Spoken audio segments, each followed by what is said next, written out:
प्रिय विद्यार्थियों, नमस्ते।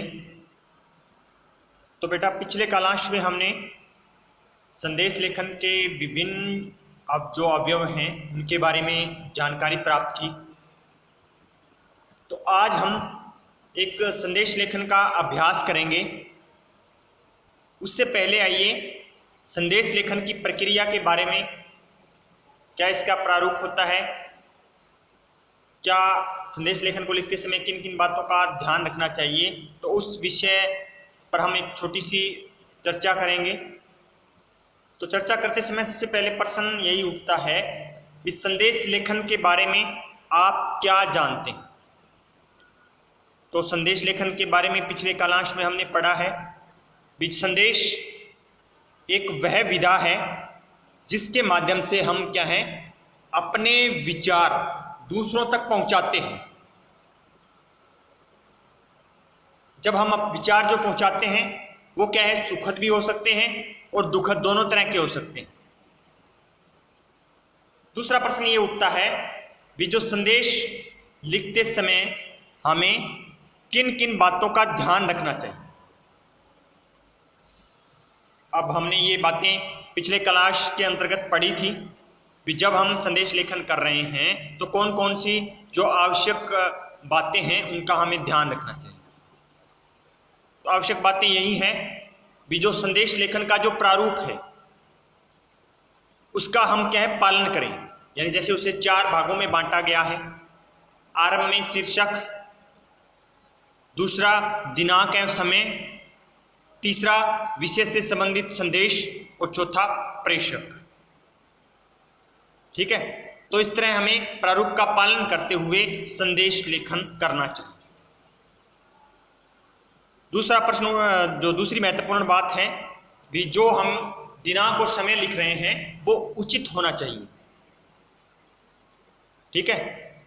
तीसरी महत्वपूर्ण बात, जो भी हम संदेश लिख रहे हैं वो विषय से संबंधित हो। इस बात का हमें महत्वपूर्ण ध्यान रखना चाहिए। इसके अतिरिक्त भाषा किस प्रकार की हो। तो संदेश लेखन के अंतर्गत हमें सटीक, सरल और संक्षिप्त भाषा, यानी जो बात हम कह रहे हैं उसको थोड़े शब्दों में कहें। अनावश्यक शब्दों का प्रयोग हमें नहीं करना चाहिए।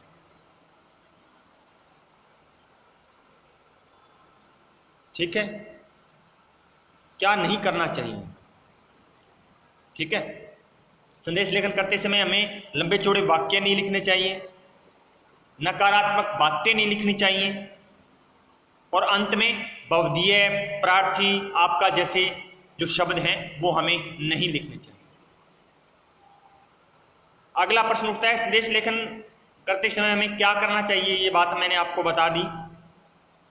दिनांक और समय लिखना चाहिए, प्रारूप का पालन करना चाहिए, संदेश जो हम लिख रहे हैं वो विषय से संबंधित हो, सटीक और संक्षिप्त भाषा का ही प्रयोग इसमें हमें करना चाहिए।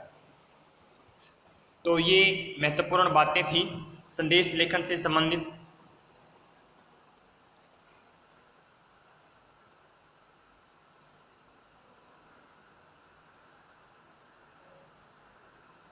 अब हमें क्या है, जो हमारा अभ्यास प्रश्न नंबर 4 है उस पर जो विषय हमें दिया गया है उस विषय पर हमें 30 से 40 शब्दों में एक प्रभावशाली संदेश लेखन लिखना है। ठीक है, यानी अभ्यास प्रश्न नंबर 4 में पूछा गया है, महिला दिवस पर अपनी माता को 30 से 40 शब्दों में कृतज्ञता भरा संदेश हमें लिखना। तो ये संदेश लेखन आपको अपनी नोटबुक में लिखना है। ठीक है,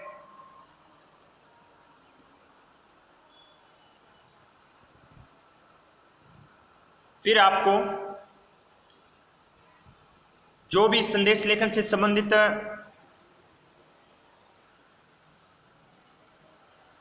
जो संवर्धन जो जांच सूची दी गई है, ठीक है, अपने जो संदेश लेखन है उसकी आपको समीक्षा करनी है और उसमें आपको आवश्यक सुधार भी करना है।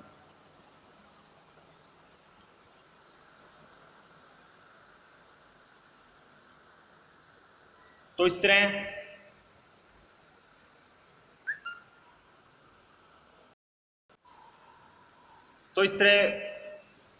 बेटा हमने संदेश लेखन से संबंधित जो जानकारियां हैं वो प्राप्त की हैं, जो महत्वपूर्ण बातें हैं वो हमने पढ़ी।